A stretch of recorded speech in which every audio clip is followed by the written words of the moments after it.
saya Muhammad Yusuf Wibisono.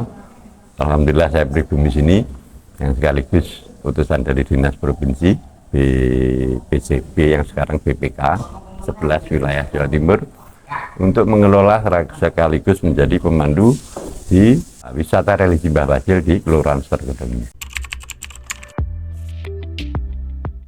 Alhamdulillah saya mulai aktif dan mendapat SK tahun 2007 sampai sekarang. Memang tidak harus turun-temurun ya, tapi kebetulan saja kalau dihitung saya di generasi ke-6. Jadi di situ ada Pangeran Sumende, ada Mbah Pringgul Digdo, Mbah Bibah, Panang Wadon, Mbah Saim, bapak saya, Muhammad Khalil, terus saya. Jadi saya termasuk generasi ke-6. Mbah Wasil, memang kalau berbicara tentang Stono Gedong, tentu pasti akan mengarah ke Mbah Wasil. Jadi Mbah Wasil itu termasuk diamini dari secara umum dari para sepuh, para ulama-ulama atau kiai-kiai se-Jawa Timur ya, se-Jawa khususnya itu, secara umumnya Mbah Wasil itu termasuk salah satu wali sepuh yang masuk ke Tanah Jawa, Kediri khususnya, itu kurang lebihnya di abad 11 zaman dengan Raja Sri Haji Joyoboyo. Jadi beliau Mbah Wasil asli dari Turki, insya Allah dari Istanbul, Turki ya. Nah, di situ melakukan siar dalam kalau menurut saya mungkin studi banding lebih tepatnya, jadi mempelajari untuk di kemudian ada tim-tim seperti hanya Wali Songo atau yang lain itu nanti metode apa, sistem apa yang dibawa untuk siar di kemudian hari, dan salah satu metodenya mungkin kedekatan atau pendekatan ke seorang rajanya. Dibuktikan beliau Mbah Wasil sempat sangat erat punya hubungan dengan Sri Haji Joyoboyo sampai dibuatnya atau dimunculkan yang namanya kitab Musarar atau Jongko Joyoboyo.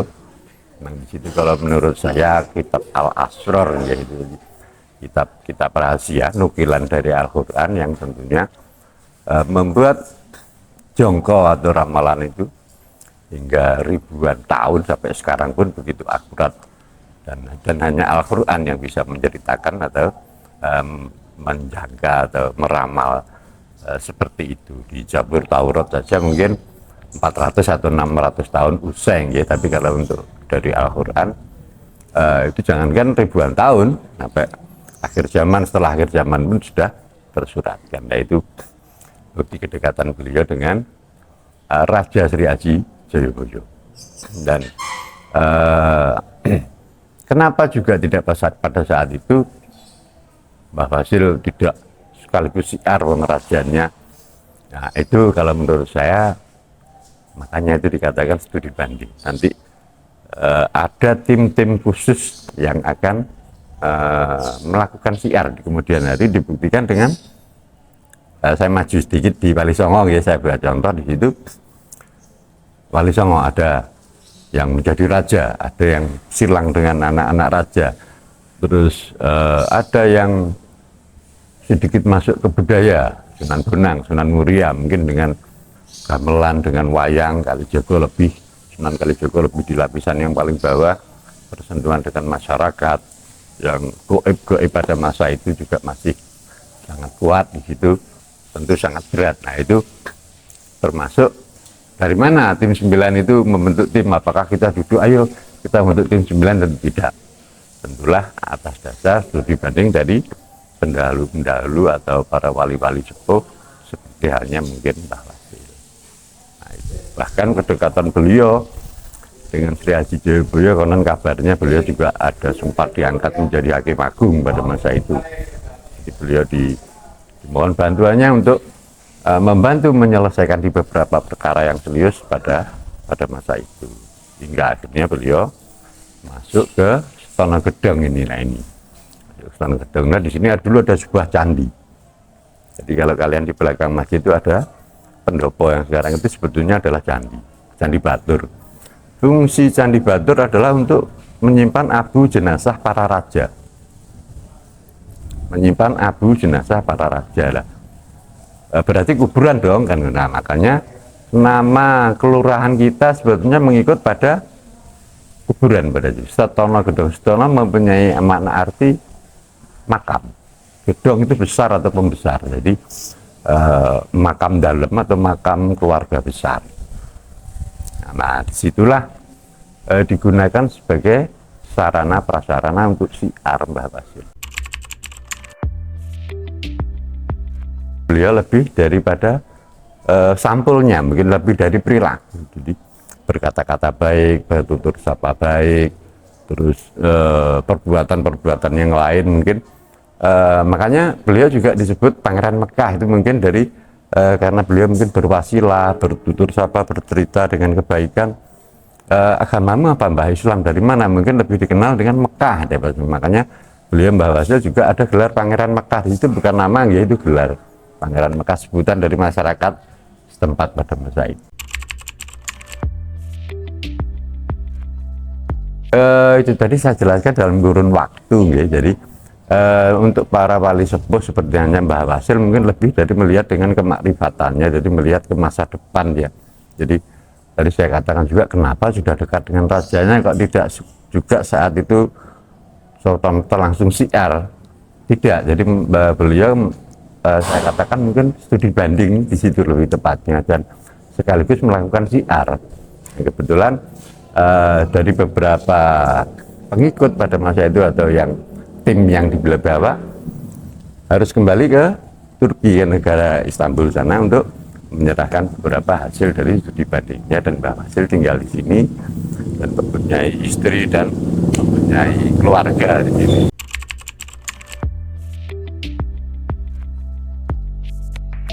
Itu bukti bahwa raja kita Sri Haji Joyoboyo itu mempunyai banyak sekali kelebihan. Jadi makanya ada yang mengatakan, Pak Yusuf, berarti sang raja pada masa itu sudah muslim dong? Insya Allah iya, karena dengan mempelajari Islam minimal harus masuk ke Islam dulu lah. Makanya lebih tepat dikatakan pada masa itu mungkin beliau Sri Haji Joyoboyo itu adalah ahli hak atau kewalian yang dipakai sendiri dengan pertimbangan selain kemaslahatan atau masyarakat yang kultur budaya atau agamanya yang masih beraneka ragam pada masa itu membutuhkan tim-tim khusus. Nah itu makanya tadi saya ceritakan ada tim 9, kan terpaut jauh Mbah Wasil di angka 1100 dan tim 9 atau Wali Songo di angka 1400 sekian. Nah itu dibuktikan dari mana mereka membentuk tim 9, tentulah dari studi-studi banding para wali sepuh, mungkin diantaranya Mbah Wasil itu. Kalau itu kita tidak mendeteksi, ya. Mungkin kalau ditimbang dari angka masalnya, beliau Mbah Wasil hidup di kurang lebihnya abad 11-12, mungkin kurang lebihnya di situ, dan beliau juga wafat di situ di angka-angka itulah kurang lebihnya. Sebetulnya ada, karena beliau juga berkeluarga dan punya keturunan banyak yang ada, saya menyebut dua mungkin, ya, seperti di Maunasari, di Mbah Mundir itu juga beliau masih duriat atau di keturunannya. Ada juga yang rutin di angka setiap tahun beliau pasti berziarah di sini dengan ribuan pengikut santrinya, Mbah Yai Komarudin di wilayah Mojokerto bagian timur dekat dengan Pasuruan. Itu rutin beliau setiap tahun pasti berziarah, itu juga masih keturunan dari Syekh Wasil. Sebetulnya banyak yang akurat, hanya pro kontranya biasanya di angka tahun, tapi wajar kalau belum kontra, belum sejarah. Jadi yang namanya sejarah harus menuai pro kontra. Makanya seperti saya sebagai petugas di sini, saya harus fleksibel. Pak Yusuf bisa menerima masukan, juga memberikan masukan. Jadi dibenahi Pak Yusuf mungkin ini lebih tepatnya boleh, tapi tanpa merubah keterangan saya, karena ini menyangkut studi dan pengetahuan di anak-anak sekolah mungkin yang lebih sering melakukan observasi atau wawancara dengan Pak Yusuf. Secara otomatis ya beliau menikah di sini, ya. Menikah di sini dan punya keluarga, maksudnya demikian. Dan ada keturunan. Jadi sumber-sumber itu hanya banyak dari mereka itu yang menutup. Seperti kalau kalian mau ke makam, di situ ada manuskrip kecil yang itu saja kenapa seperti tidak lengkap, dibuat sedemikian rupa karena pada masa itu wali sepuh mungkin yang karena belum terbentuk tim ya, itulah wali yang tidak ingin diakui sebagai wali pengertiannya. Jadi benar-benar wali yang belum butuh pengakuan, tapi sudah mengeluarkan syiar, sudah berbuat syiar dan memberikan pencerahan dengan menggunakan fasilitas pendopo atau candi yang ada di sebelah barat masjid ini. Kalau menurut saya tadi kearifan beliau terus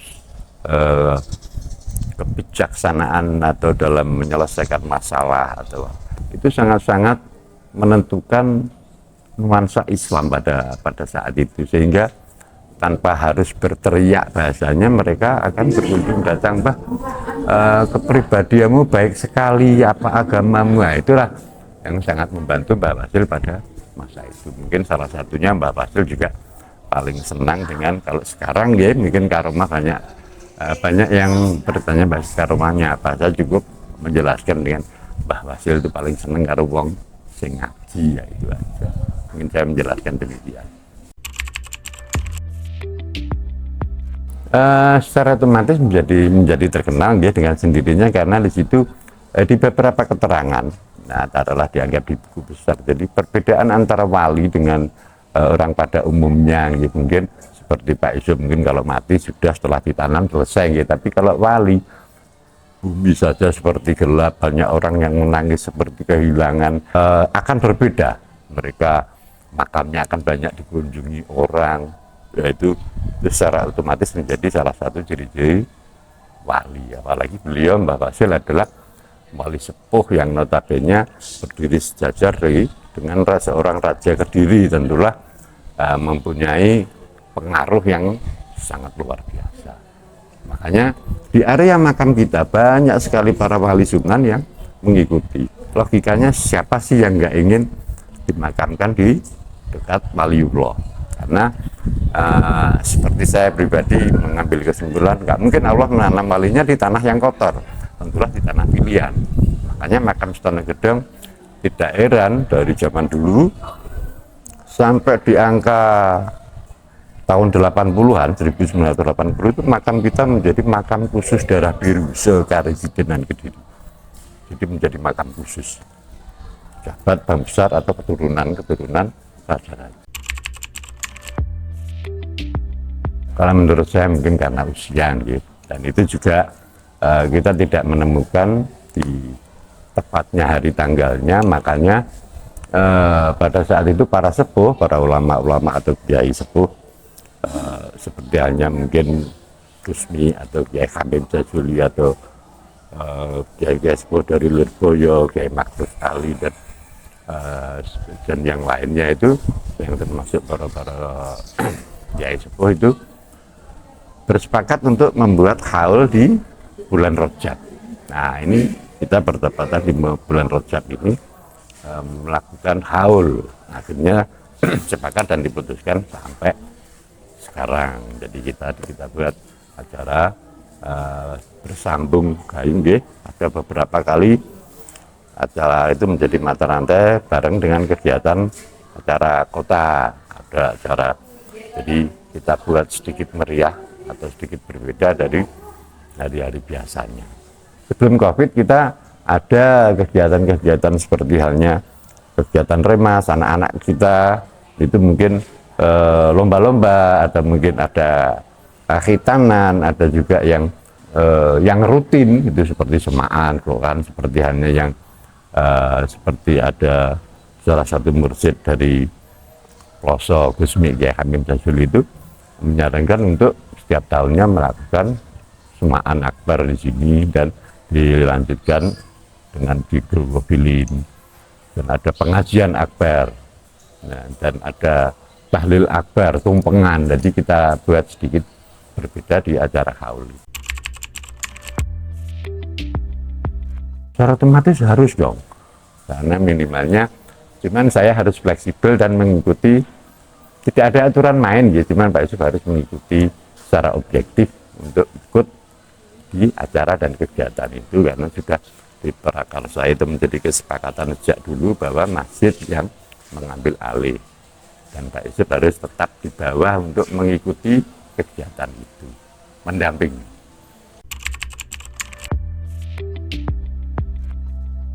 Semenjak COVID ada pengurangan, bahkan di COVID dulu berhenti, tidak ada kegiatan, dan alhamdulillah setelah COVID selesai ada jamaah yang mungkin ya berkurang, atau itu yang menjadikan acara kita menjadi kurang meriah lagi.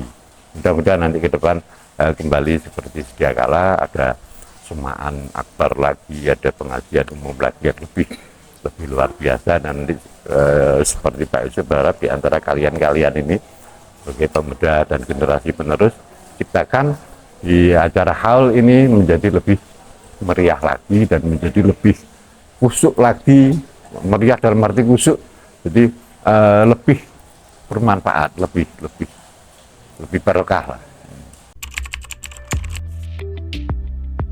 Secara otomatis kita ingin menjadi lebih besar ya, jadi dengan adanya haul ini kita menjadikan satu minimal, kita menjadi tahu, banyak kok masyarakat sebenarnya belum tahu bahwa di Kota Kediri itu ada salah satu ikon, jadi dengan wisata religi Mbah Wasil. Makanya kita membuat moto wisata kita dengan wisata religi, jadi kita tidak keras dalam arti harus Islam, tidak, karena di sini ada peradaban, ada candi, ada itu kan peradaban massa lah di situ, sekaligus menjadi sebuah ilmu pengetahuan bagi anak-anak, bagi pengunjung. Alhamdulillah, jadi pengunjung kita tidak harus muslim, ada non muslim juga boleh, dari apapun, dari penghayat atau apapun bisa masuk dan menjadi tahu, menjadi tambah pengalaman dan ilmu. Harapan saya ke depannya tentulah acara-acara itu menjadi ada tambahan-tambahan dari kalian-kalian sebagai remas, bagian munculkan acara-acara yang lebih manfaat. Mudah-mudahan ke depannya seperti itu. Untuk masyarakat Kota Kediri secara umumnya dan secara khusus dan secara umumnya, siapapun yang ingin berkunjung di Stono Gedong atau di wisata religi Mbah Wasil ini, mari di bulan Rajab ini datanglah untuk minimal bahwa di kota kita Kediri ada sosok wali sepuh yang namanya Mbah Wasil. Jadi, dan jasa beliau tidak main-main dalam arti syiar, karena beliau menjadi pintu utama, menjadi pintu utama syiar para wali pada masa itu, dan mudah-mudahan terus menjadi sebuah ikon yang bisa memajukan Kota Kediri pada khususnya, dan bagi masyarakat Kota Kediri pada umumnya, dan Kelurahan Stono Gedong pada khususnya. Dan Pak Yusuf sekaligus mohon maaf untuk keterangan yang mungkin kurang pas, atau mungkin ada kurang benarnya. Itu pun cerita tadi untuk benar atau tidaknya wallahu a'lam bishawab, karena Pak Yusuf tidak hidup pada zamannya. Jadi Pak Yusuf juga tidak boleh menjamin bahwa itu sangat benar, yang lebih tepatnya wallahu a'lam bishawab.